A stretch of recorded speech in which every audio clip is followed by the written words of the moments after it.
देखिए,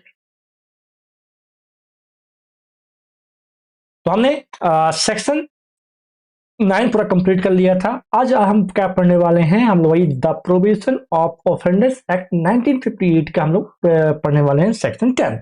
ठीक है, समझिए इसे अच्छे से। तो यहां पर सेक्शन 10 क्या कह रहा है कि जमानतदार से संबंधित प्रावधान क्या है आपका। तो इस अधिनियम के तहत दिए गए बांड और जमानत के मामले में संहिता की धारा 122, 126, 126 ए, 406 ए, 514, 514 ए, 514 बी और 515 के प्रावधान जहां तक संभव हो लागू होंगे। ठीक है, क्या होंगे आपके, लागू होंगे। समझिए ये बात।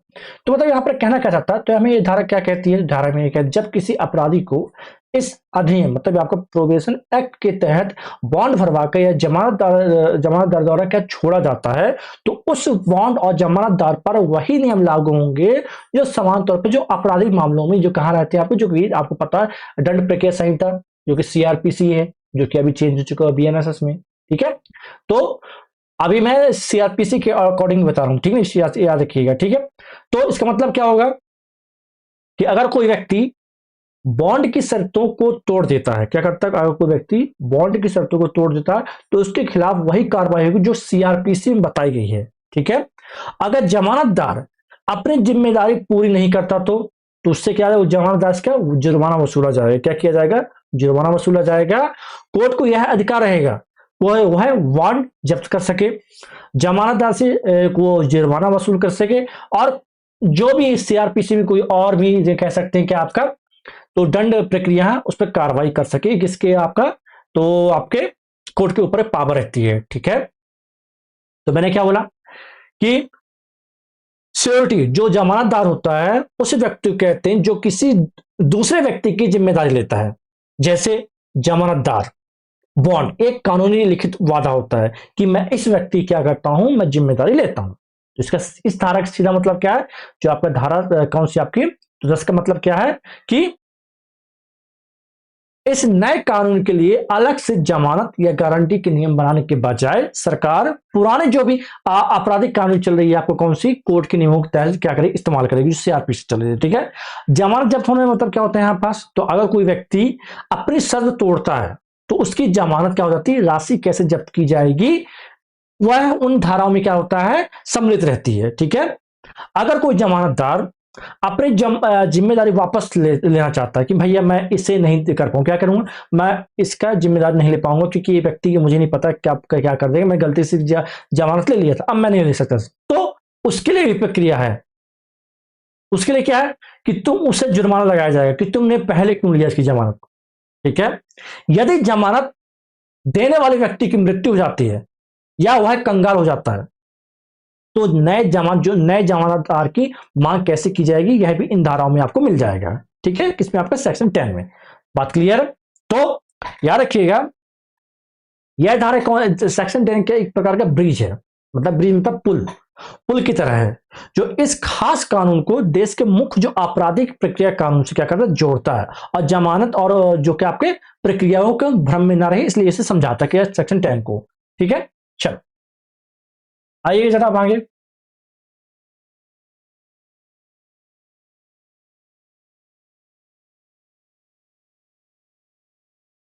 तो ये सब पढ़ लीजिएगा, ये धारा 122, 126, 126 ए, धारा 406, धारा 514, धारा 514 ए, धारा 514 बी और धारा 515 इसे पढ़ लीजिएगा, याद रखिएगा। ठीक है, चलिए अब आइए सेक्शन 11 पे आते हैं। सेक्शन 11 क्या कर रहा है आपका, तो देखेंगे यहां से बच्चे कि इस अधिनियम के तहत आदेश देने के लिए सक्षम न्यायालय अपील और पुनरीक्षण तथा अपील एवं पुनरीक्षण में न्यायालयों की शक्तियां। तो सब सेक्शन 1 क्या कह रहा है आपका, पहले तो संहिता या किसी अन्य कानून में किसी बात के होते हुए भी इस अधिनियम के तहत आदेश किसी न्यायालय द्वारा दिया जा सकता है जो आपराधिक कारावास की सजा देने के लिए सशक्त है। उच्च न्यायालय या किसी अन्य न्यायालय द्वारा भी दिया जा सकता है जब मामला अपील या पुनरीक्षण के समक्ष आता हो। ठीक है, अब ये सब सेक्शन 2 है क्या आपका, तो सेक्शन 11 सब सेक्शन 2 में क्या कह रहा है, तो संहिता में किसी बात के होते हुए यदि किसी अपराधी में मुकदमा चलाने वाले न्यायालय उच्च न्यायालय के अलावा धारा 3 या 4 के अंतर्गत कोई आदेश दिया जाता है तो अपील उस न्यायालय में की जा सकती है जिसे पूर्व न्यायालय के निर्णयों से अपीलें समानता की जाती हैं। समझ में नहीं आया होगा, आई नो, तो मैं आपको समझाता हूं बहुत प्यार से, ठीक है, अच्छे से समझाता हूं, इसके समझिएगा कि धारा यहां 11 क्या बोलना चाहता है, ठीक है।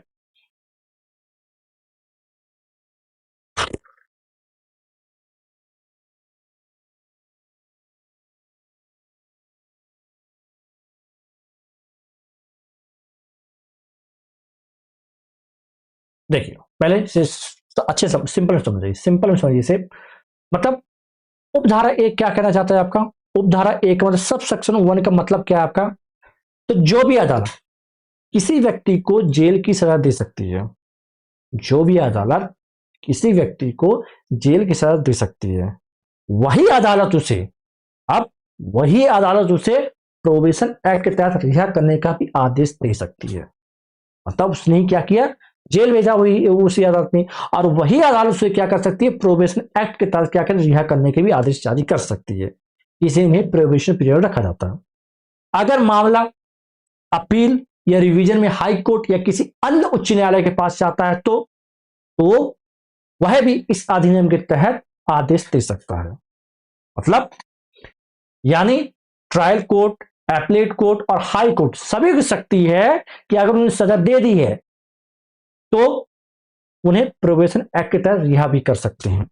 ये आपको कौन बोल रहा है, ये कौन बोल रहा है, तो ये आपका सेक्शन 11 सब सेक्शन 1 बोल रहा है।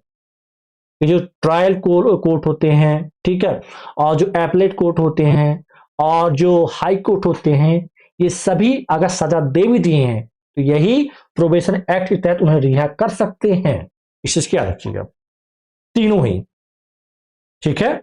अब सब सेक्शन 2 क्या कर रहे हैं, तो अगर धारा 3 या धारा 4 का आदेश निचली अदालत देती है, कौन, निचली अदालत हो सकता है जिला कोर्ट, ठीक है, तो उसकी अपील उसी अदालत में की अदालत में जाएगी, ठीक है।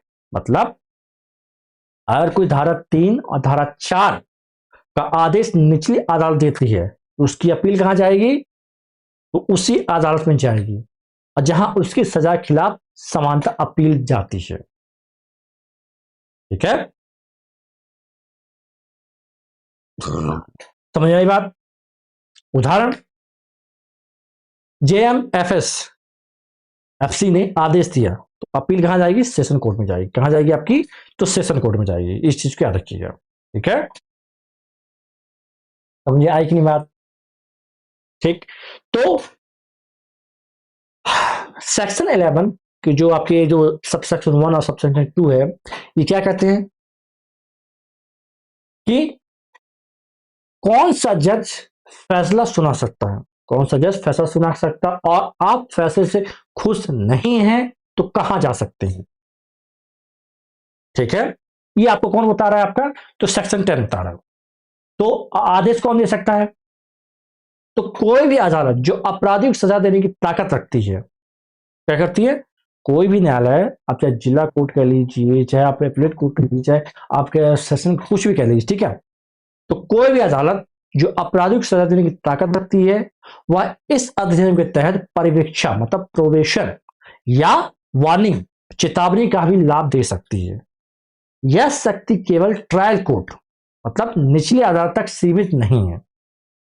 अगर मामला ऊपर की अदालत जैसे हाई कोर्ट में जाता है तो वे भी लाभ दे सकते हैं, ठीक है। आप बोले सर क्या सिर्फ ये निचली अदालत तक जाएगा, नहीं, आप हाई का मामला ऊपर का है तो हाई कोर्ट में जाएगा, वो भी आपको लाभ दे सकते हैं।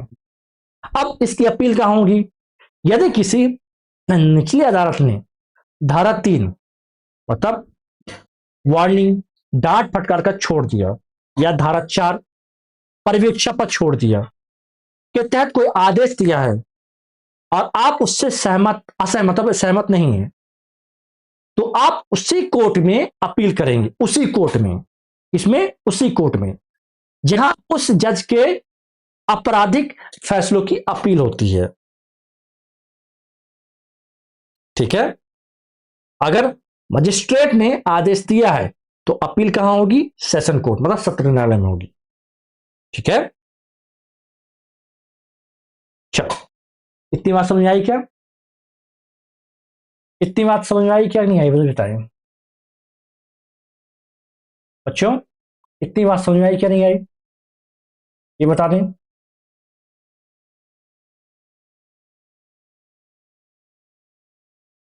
इतना बता दें, इतनी बात समझ में आई कि नहीं आई, मुझे ये बता दें। चलो,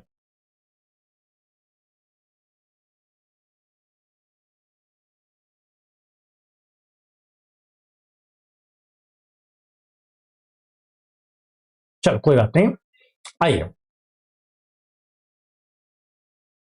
आगे आएंगे। इतनी समझ में आ गई, ठीक है। वोट पावर, ठीक है।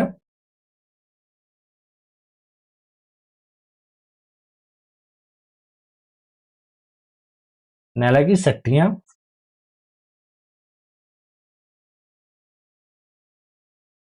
चलो अब इसे हुई 11 का सबसेक्शन 3 देखिए क्या कह रहा है आपका। उपधारा 3,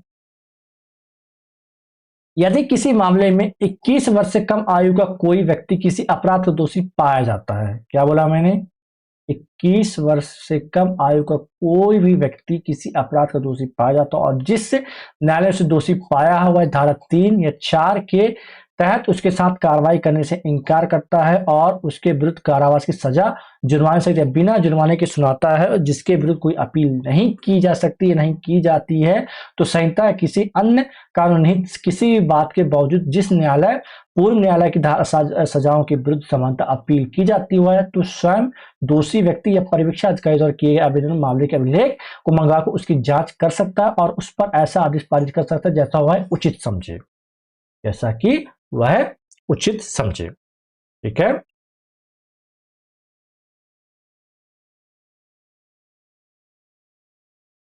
तो धारा सॉरी सेक्शन 11 सब सेक्शन, क्या बोला मैंने, सब सेक्शन 3।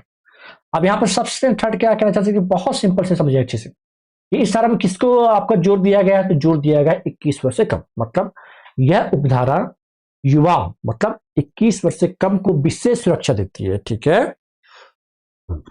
मतलब अब इसमें क्या क्या होता है, आरोपी की उम्र 21 वर्ष से कम है, कोर्ट उसे दोषी ठहराता है लेकिन उसे धारा 3 और धारा 4 का लाभ नहीं देती है, सीधे जेल की सजा सुना देती है और उस सजा के खिलाफ कोई अपील नहीं होती है। तब उस सजा की अपील, वो जो सजा दी है उसकी अपील कोई नहीं करता है, ठीक है।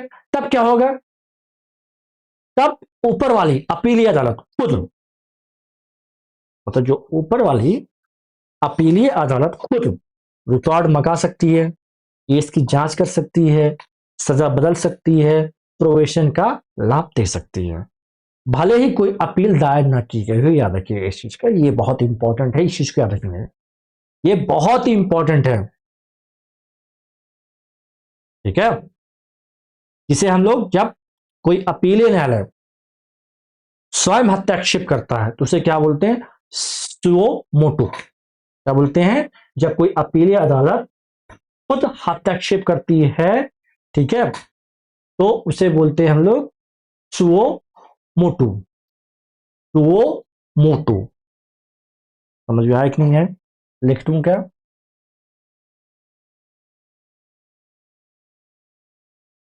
सुओ मोटू, ये स्वयं हस्तक्षेप जब कौन करता है आपका, तो अपीलीय न्यायालय कौन करता है आपका, अपीलीय न्यायालय, तो उसे क्या बोलते हैं, अगर पूछ लिए कि सुओ मोटू किसे कहते हैं, कौन करता है, तो आप बिल्कुल ऑप्शन लगा सकते हैं कि अपीलीय न्यायालय, कौन आपका, तो अपीलीय न्यायालय, है, ठीक है। और समझाऊं क्या अच्छे से, चलो बहुत बढ़िया समझाता हूं, याद रखिएगा। या फिर देखिए, यह सब सेक्शन ये उपधारा विशेष रूप से युवाओं अपराधियों जैसे कि 21 साल से कम के भविष्य को बचाने के लिए बनाई गई है, ठीक है। इसमें उन्हें स्पेशल प्रोटेक्शन दिया जाता है, मतलब कानून मानता है कि 21 साल से कम युवाओं को जेल भेजने के बजाय उन्हें सुधरने का मौका दिया जाए, ठीक है, क्या देना, मौका दिया जाना चाहिए। और जो निचली अदालत उन पर सख्ती क्या करती है, सख्ती दिखाती है, कैसे सख्ती दिखाती है, अगर निचली अदालत ट्रायल कोर्ट, निचली अदालत जो ट्रायल कोर्ट होता है किसी नौजवान को धारा 3 और 4 का लाभ नहीं देती है और उसे सीधे जेल भेज देती है, तो कानून यहां हस्तक्षेप करता है। यहां क्या करता है? कानून हस्तक्षेप करता है, जो मैंने आपको बताया था अभी, सुओ मोटो। ठीक है, समझिएगा अच्छे से। अगर किसी ने अपील नहीं की, अगर किसी ने मतलब उसके ना रिश्तेदार ने ना वो खुद उसने अपील नहीं की, तो कोर्ट तभी दखल देता है जब कोई अपील करे।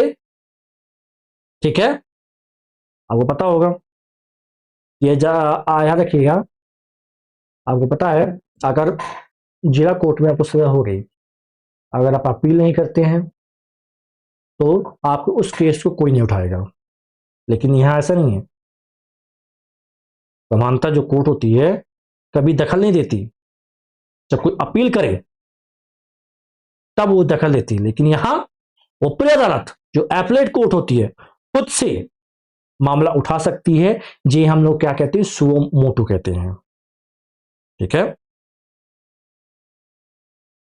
अब आवेदन कौन कर सकता है? आपका आवेदन कौन कर सकता है? तो जो दोषी होगा, जो दोषी युवा होगा, ठीक है, और उसका वकील कर सकता है, प्रोबेशन ऑफिसर कर सकता है। मतलब ये बहुत महत्वपूर्ण है, क्योंकि प्रोबेशन ऑफिसर सुधार करता है। क्या करता है? सुधार की रिपोर्ट देता है, भैया कि ये व्यक्ति को सजा दे दी गई है, ये सुधर सकता है, लेकिन इसे जेल भेज दिया गया है।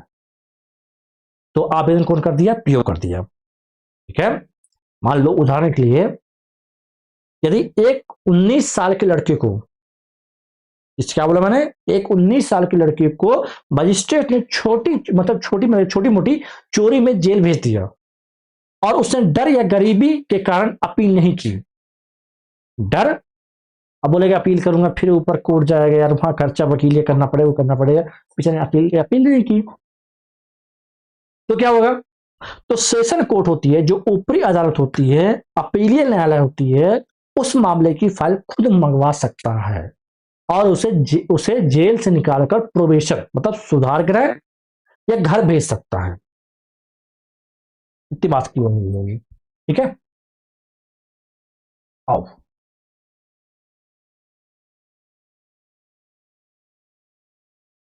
जुवेनाइल। ठीक है,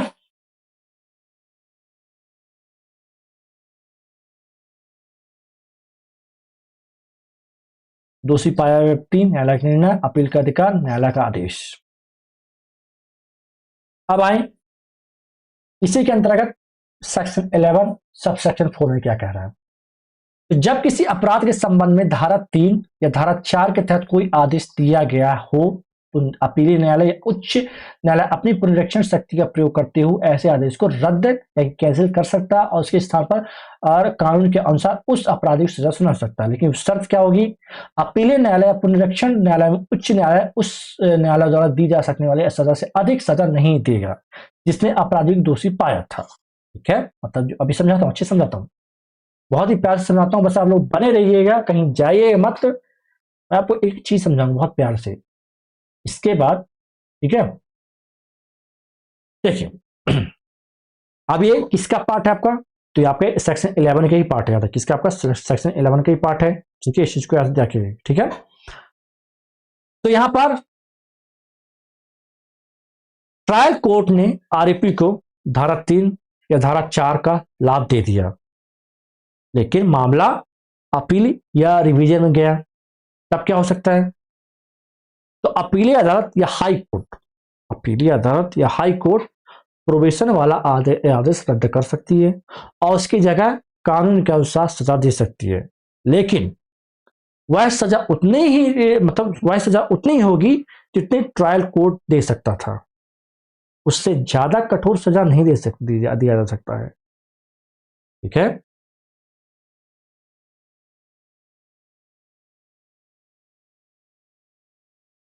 समझ में आया?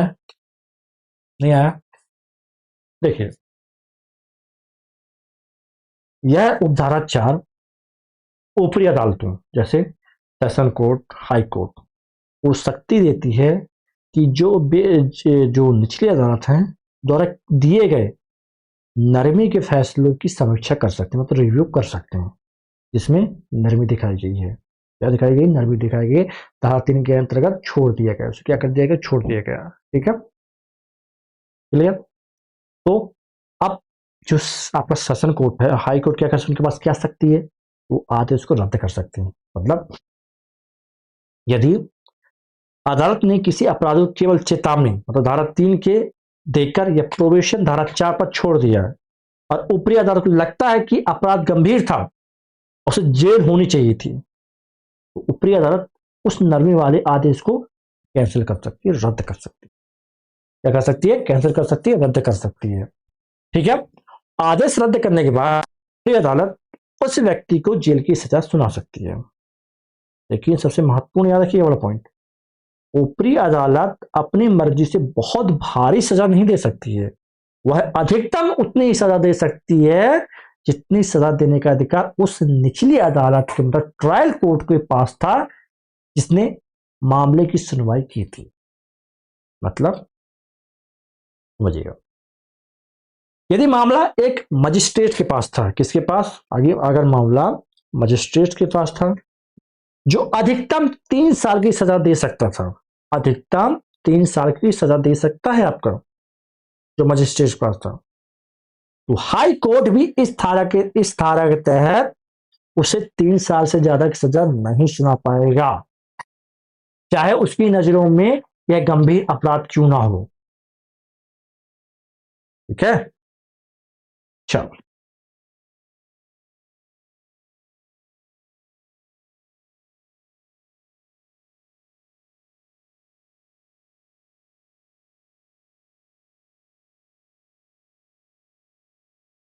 ठीक है,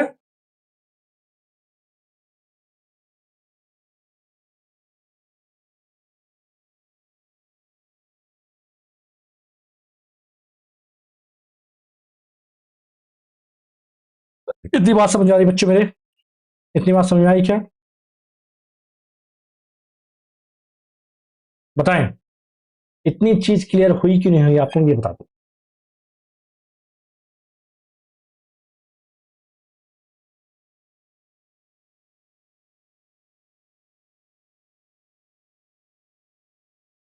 अच्छा,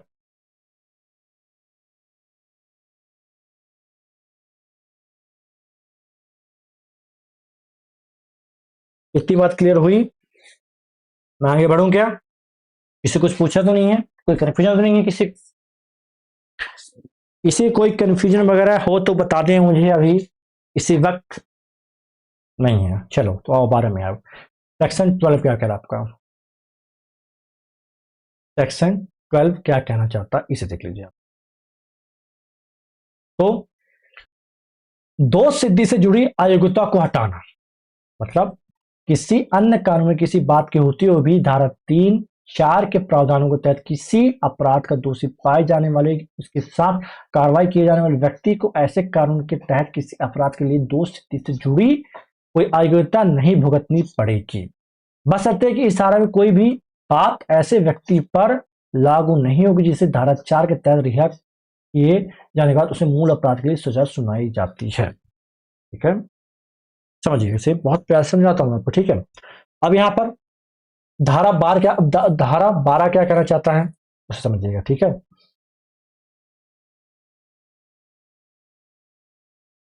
देखिए पहले अच्छे समझिएगा कि अगर किसी व्यक्ति को अपराध में दोषी ठहराया जाता है तो कई कानूनों के अनुसार उसे नौकरी, लाइसेंस, चुनाव आदि में अयोग्य ठहराया जा सकता है। क्या याद रखिएगा, मतलब जैसे सरकारी जॉब से हटा दिया जाता है, लाइसेंस रद्द कर दिया जाता है, और चुनाव प्रक्रिया में कई बार ऐसा होता है कि क्या कर दिया जाता है, हटा दिया जाता है, मतलब उनका क्या कर दिया, अयोग्यता कर दी जाती है। ठीक है, लेकिन लेकिन यहाँ अब अगर उस व्यक्ति को धारा 3 या धारा 4 का भी लाभ दिया गया है तो उसकी दोष सिद्धि के कारण कोई कानून अयोग्यता लागू नहीं होगी, मतलब ना उसकी नौकरी जाएगी, ना ही उसे चुनाव में अयोग्य घोषित किया जाएगा, ना ही किसी प्रकार का कोई लाइसेंस क्या होगा आपका रद्द होगा, मतलब उसे सरकारी नौकरी, चुनाव, लाइसेंस आदि में केवल इस दोष सिद्धि कारण अयोग्य नहीं माना जाएगा। ठीक है, लेकिन इसमें एक अपवाद भी है। अपवाद कैसे साहब? अगर व्यक्ति को धारा 4, क्या बोला मैंने, अगर व्यक्ति को धारा 4 के तहत रिहा किया गया था लेकिन बाद में उसी मूल अपराध के लिए उसे फिर से सजा हो जाती है, तो धारा 12 का लाभ नहीं मिलेगा। धारा 12 का लाभ नहीं मिलेगा, मतलब धारा 4 के अंतर्गत उसे सजा सुना दी गई है, अब उसकी नौकरी खतरे में पड़ गई, उसे बाहर कर दिया जाएगा। यहां पर क्या अपवाद है, इस चीज को अच्छे से याद रखिएगा। यहां धारा 12 का लाभ नहीं दिया जाएगा, ठीक है। मान लो कि आपने क्या किया, प्रोबेशन पीरियड में कुछ गलती कर दी, कुछ शर्तें तोड़ दी और आपको सजा सुना दी गई, तो अब आपका एक्शन होगा कैसे? नौकरी जाएगी, लाइसेंस रद्द होगा, या फिर आप चुनाव लड़ना चाहते हो उस पर आपको आयु घोषित कर दिया जाएगा। इसे समझ में आई? तो देखो, मैं बहुत प्यार से समझाना चाहता हूँ, फिर समझाता हूँ। देखिए, जब किसी व्यक्ति को कोर्ट दोषी ठहराता है तो उसके साथ कई मतलब डिस्क्वालिफिकेशन जुड़ जाती हैं अपने आप अयोग्यता में। जैसे वह सरकारी नौकरी के लिए आवेदन नहीं कर सकता है, क्रॉस, वह चुनाव नहीं लड़ सकता है, और जो अभी वो नौकरी कर रहा है, जो भी प्रेजेंट में वर्तमान में, उसे वहां से निकाला जा सकता है, ठीक है। लेकिन धारा भारा यहां पर सेक्शन 12 का लाभ क्या है फिर? तो यह धारा कहती है कि यदि कोर्ट ने आपको जेल भेजने के बजाय धारा 3 के तहत डांट फटकार कर या धारा 4 के तहत प्रोबेशन का लाभ दिया है, तो कानून रूप से आपके ऊपर लगा हुआ अयोग्यता का ठप्पा हट जाएगा। जो अयोग्यता का ठप्पा लगा हुआ है ना, हट जाएगा, ठीक है। अपराधी को भविष्य में यह नहीं कहा जा सकता कि तुम अपराधी हो, इसलिए तुम इस नौकरी के पद के लायक नहीं हो। उससे भी जैसे समान नागरिक हो तुम, उसी तरह अवसर दिया जाएगा। लेकिन यह लाभ कब छीन लिया जाएगा, समझिएगा। तो यदि आपको प्रोबेशन मतलब धारा 4 के छोड़ा गया था, लेकिन आपने प्रोबेशन की शर्तों को तोड़ दिया, अब कोर्ट ने आपको उसी पुराने जुर्म के लिए वापस जेल भेज दिया, तो आपको मिलने वाला यह अयोग्यता हटाने का लाभ खत्म हो जाएगा और आप फिर एक समान अपराधी बन गए, ठीक है। बात क्लियर बच्चे? मेरे प्यारे बच्चों, क्लियर हुआ कि नहीं हुआ?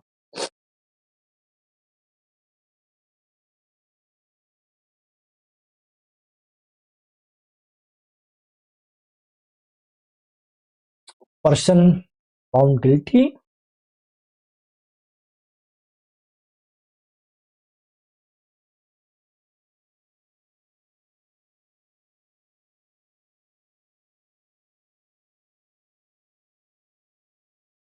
इतनी बात क्लियर हो गई क्या?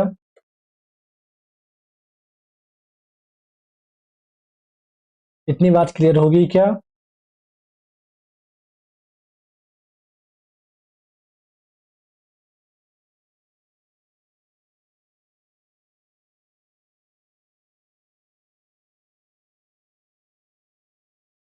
राइट, तो मेरे अनुसार इतना ठीक है आज के लिए, है ना।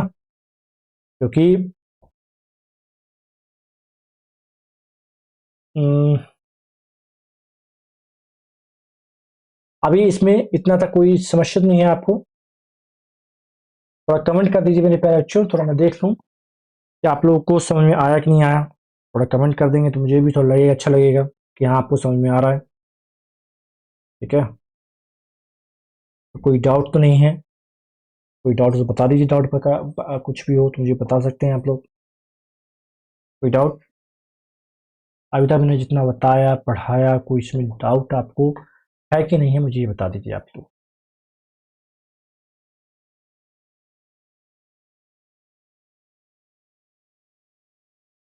याद रखिएगा, आपके इसी प्रकार आपके कंप्लीट पूरे आपके जितने भी आपके रहने वाले हैं अभी कराए जाएंगे ऐसे ही, ठीक है। अगर आप लोग नोट्स मांगे मैं आपको नोट्स दूंगा, लेकिन उसको समझाऊंगा नहीं फिर नोट्स में, याद रखिएगा। अभी मैं यहाँ समझा रहा हूँ डायरेक्ट इसमें एक्ट से, ठीक, सेक्शन से पूरा समझा रहा हूँ। और अगर आप बोलेंगे सर कि आप जो समझा रहे हैं उसे हमें नोट्स में प्रोवाइड कर दें, तो मैं वो भी कर दूंगा। आपको क्या चाहिए आप मुझे ये बता दीजिए, ठीक है। तो सिंपल सी बात है,